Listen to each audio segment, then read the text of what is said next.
Ya, kembali saya bertanya kepada Hussein. Hussein, yang menjadi kekhawatiran adalah bahwa konflik ini semakin mengular. Bahkan informasi yang saya dapatkan muncul kebencian-kebencian ditebar oleh Yahudi sayap kanan mengatakan kebencian untuk rakyat Arab secara keseluruhan. Benar adanya seperti itu?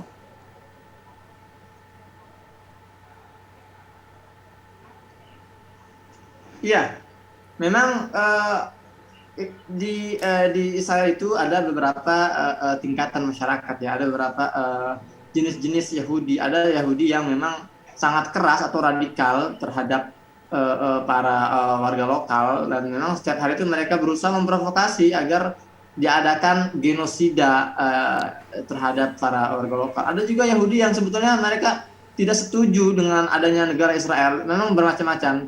Namun saya rasa eskalasi kali ini tidak akan berpengaruh besar pada keputusan mereka, karena memang sentimen terhadap itu sudah ada sejak jauh sebelum negara Israel itu terbentuk.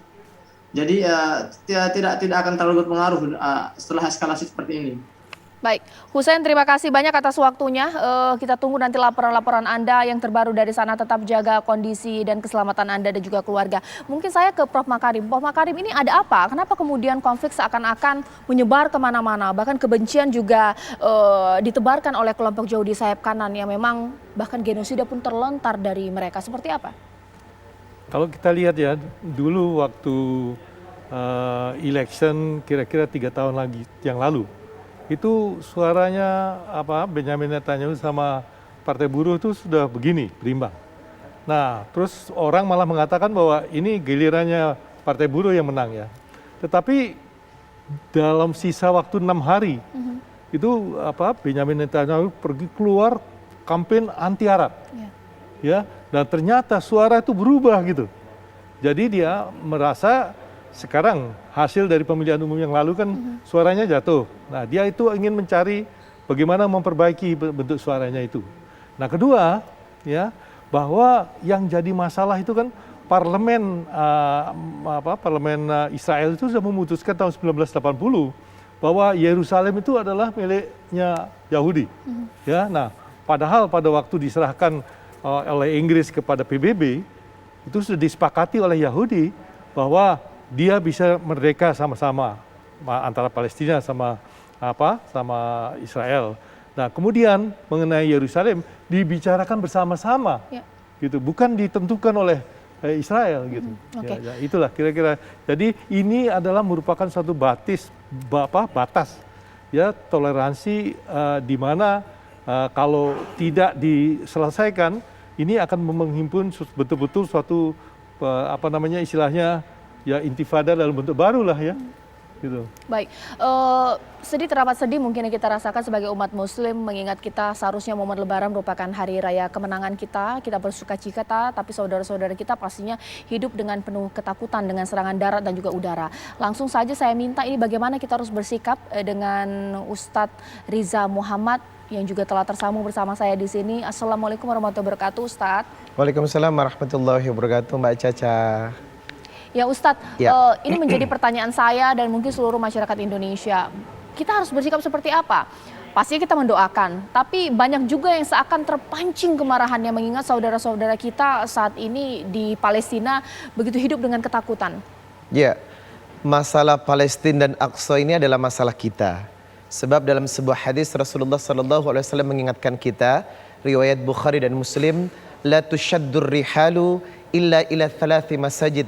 Al-Masjidil Haram wa Masjidil Hadha wa Masjidil Rasulullah sallallahu alaihi wasallam wa Masjidil Aqsa. Tidak ada sebuah perjalanan yang diberkahi kecuali umat Islam wajib mengunjungi 3 masjid. Al-Masjidil Haram Mekah, wa Masjidil Hadha Madinah, Al-Masjidil Aqsa Palestina. Jadi kalau bicara tentang Palestina berarti berbicara tentang umat Islam karena merupakan masjid ketiga suci umat Islam yang selalu kita sanjung dan selalu kita sayangi. Makanya ketika melihat kegaduhan yang terjadi di Aqsa otomatis kita sedih. Sedih apa? Karena itu bulan Ramadan di mana kita sedang menghindari hal-hal yang membuat kita itu membangkitkan emosi. Bukankah Ramadan mengajarkan kita untuk lebih sabar, lebih tawadhu, lebih ikhlas, dan lebih berdampingan. Namun dengan adanya demikian membuat sebagian masyarakat terpancing emosinya.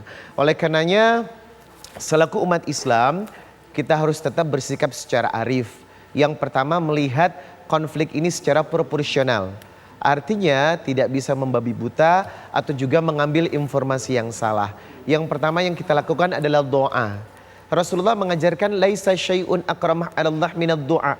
Kekuatan dan kemuliaan itu adalah doa. Kita yang di sini jelas selalu mendoakan Allahumma ansurna li ikhwanina wal mujahidina fi Gaza wal Palestin, fil Indonesia, fi kulli makan wa kulli zaman. Itu doa yang kita lakukan. Nah, yang kedua adalah tetap selalu berorientasi kepada akhlak. Innama bu'ithtu li utammima sholihal akhlak. Maka Rasulullah ini menang, agama ini tegak, din ini dicintai, din ini disegani, Islam itu disayangi sebab salah satunya adalah kemuliaan akhlak. Nah, ketika melihat situasi kondisi seperti ini, marah, sedih, gregetan itu wajar dan fitrah. Tetapi tetap marah yang berakhlak, sedih yang berakhlak. Bagaimanapun Islam selalu membawa nilai-nilai akhlak dalam menyelesaikan berbagai permasalahan dan persoalan. Oke, baik, ditahan dulu Ustadz. Mungkin saya ke Mas Faisal. Mas Faisal, karena masalah di Palestina dikatakan Ustadz adalah masalah kita semua sebagai umat muslim. Tapi kalau mungkin daerah terdekat, negara-negara Arab, suara mereka sekarang kemana? Mereka memihak kepada siapa? Kalau saya lihat ini menjadi ujian terutama untuk negara-negara, 4 negara Arab yang baru membina hubungan diplomatik, Uni Emirat Arab, Sudan, Maroko, dan Bahrain. Itu kan baru tahun lalu. Ini menjadi ujian sejauh mana mereka bisa mempertahankan hubungan diplomatik ini dengan Israel. Tapi kalau kita melihat presiden, sebelumnya kan ada Turki punya hubungan diplomatik, Mesir dan Yordania. Mereka selalu beralasan mereka mau membina hubungan resmi dengan Israel karena tujuannya itu untuk mempermudah membantu Palestina merdeka. Tapi kan kenyataannya semuanya tidak pernah tercapai tujuan itu, dan malah saya melihat itu bentuk pengkhianatan. Kalau kita mau jujur, Mesir membina hubungan diplomatik tahun 1979 itu untuk mendapatkan kembali semenanjung Sinai yang direbut Israel setelah perang Yom Kippur 1973. Yordania membina hubungan diplomatik dengan Israel untuk mendapatkan kembali kewenangan mengurus Masjid Al-Aqsa dan situs-situs agama lainnya di Yerusalem Timur setelah direbut tahun 1967. Jadi saya tidak yakin bahwa hubungan diplomatik yang dibina oleh negara-negara Arab itu memang tujuannya tulus untuk membantu Palestina, seperti itu. Jadi mereka bersikap itu ya bersikap karena memang ada momennya, memang mereka harus bersikap seperti itu. Tapi itu bukan hal yang substansial. Kalau mereka memang benar membela Palestina, negara-negara yang sudah membina hubungan diplomatik itu seharusnya memutuskan hubungan diplomatik itu. Malah saya lebih memuji bangsa kita sendiri sampai sekarang tidak mau mengakui Israel sebelum negara Palestina yang merdeka dan berdaulat dengan ibu kota Yerusalem Timur terbentuk, seperti itu. Baik, kalau memang harapan besar yang pertama untuk 4 negara Arab, tapi pun kita belum bisa berharap terlalu besar.